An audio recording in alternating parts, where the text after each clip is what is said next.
Mainit na namang usapin sa politika ang balitang pinag-aaralan ng National Bureau of Investigation, NBI, ang posibilidad na ipatawag si Nancy De La Rosa, asawa ni Senador Ronald Bato De La Rosa, habang nagpapatuloy ang paghahanap sa senador na nahaharap sa kaso na nasa sa International Criminal Court ICC sa Sicily.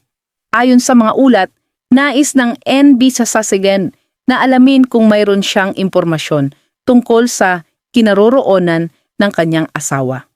Pinag-aaralan ng NBI na ipatawag ang misis ni Senator Bato de la Rosa na si Nancy.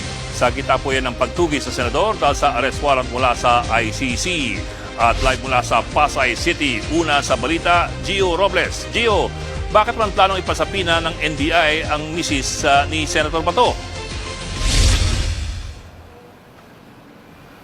Bok, paliwanag ng National Bureau of Investigation, isa si Nancy De La Rosa sa mga huling nakasama ni Senator Bato bago siya maglaho sa Senado at magtago. Ayon kay NBI Director Melvin Matibag, pinagbasehan nila ang mga social media post ni Mrs. De La Rosa. Aktibo kasi si Nancy sa pagpupost sa kanyang Facebook account matapos nga magtago ito ang kanyang mister. Naglabas din si Mrs. De La Rosa, kung matatandaan po natin ang pahayag noon, para manawagan sa hudikatura na huwag arestuhin ang kanyang asawa. Higit 2 linggo na nang nakalipas nang pumuslit sa Senado si Senator Bato De La Rosa. Pakinggan natin ang pahayag ni NBI Director Melvin Matibag. Of course, we're contemplating an issue of subpoena to his wife also. Kasi may statement siya yung wife niya, if you will recall, sa sa online news nyo, that what happened on May 13, yun yung ginamit na opportunity ni Senator Bato to escape the arrest. Bok, meron pa bang ibang pinangalanan ng NBI na posibleng tumutulong sa pagtatago ni De La Rosa? Bok, ayon sa NBI, binavalidate nila ang mga posibleng tumutulong kay Senator Bato de la Rosa, lalo na yung mga malalapit nitong kaibigan. Kabilang nga dyan sa mga tinitignan nila ay si dating PNP Chief Oscar Albayalde, batchmate ni De La Rosa si Albayalde sa PMAC Nagtala Class of 1986. Pero wala pang reaksyon dyan si Albayalde. Bok, kung tinuturing ng NBI na armed and dangerous si Senator De La Rosa, anong gagawin ng NBI kung sakali lang na madatnan siyang armado?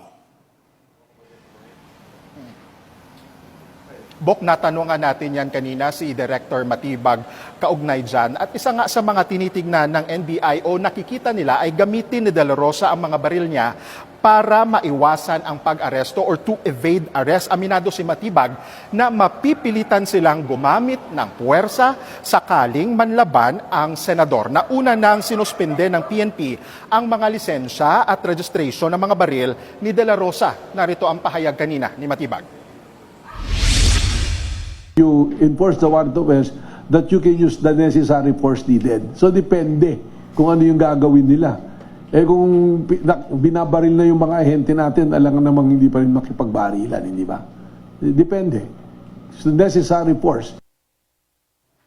Okay, Bok, cambio naman tayo sa ibang tao. Kung sakaling ilabas na yung pagpaparesto kay Senator Jinggoy Estrada for the case of plunder, ano magiging aksyon ng NBI? Iginiit ni NBI Director Matibag, Bok, na walang magiging special treatment kay Senator Jinggoy Estrada. Handa no umano ang mga pasilidad ng NBI kung saan siya dadalhin para ikulong. Pinaghahanda na din nila ang posibilidad na magtago rin si Estrada. Bok, kung matatandaan po natin at base na rin sa report ng kapatid natin na si Camille Samonte na nakabantay ngayon sa Sandigan Bayan, itong arrest warrant na inilabas pa lang sa ngayon kay Estrada, ito yung para sa kaso niya na graft, which is bailable. 90,000 pesos nga yung piyansa na isinet dyan ng Sandigan Bayan. Pero may isa pa siyang kaso, which is yung plunder. Yun yung inaabangan natin kung kailan maglalabas ng arrest warrant ang Sandigan Bayan.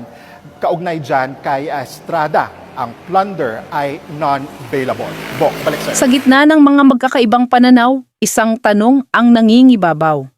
Hanggang saan ang kapangyarihan ng Estado sa pagtugis sa isang taong may kinahaharap na kaso at paano mababalanse ito sa karapatan ng mga miyembro ng kanyang pamilya. Ito ang usaping tiyak na patuloy na pagbabantayan ng publiko sa mga susunod na araw.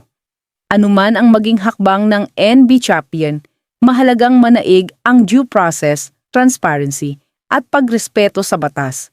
Sa huli, hindi lamang kapalaran ni Ronald De La Rosa ang nakataya rito, kundi pati ang tiwala ng taumbayan sa paraan ng pagpapatupad ng hustisya sa bansa.